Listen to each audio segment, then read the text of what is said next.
কৃষ্ণ ভক্ত সন্তান যেন মায়া তুই কি বলছিস? আমার আর কিছু চাই না। তুমি শুধু একটি কৃষ্ণ ভক্ত সন্তান দিও আমায় প্রভু। বায়া বায়া তুই সন্তান চাইছিস?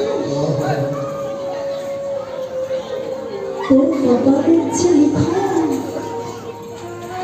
তুই যেদিন সন্তান সন্তান করবি, যেই দিন যেই বায়া বায়া বায়া বায়া বায়া জানতে পারবে, সেই দিন সেই মুহূর্তে যে তোর স্বামী মারা যাবে।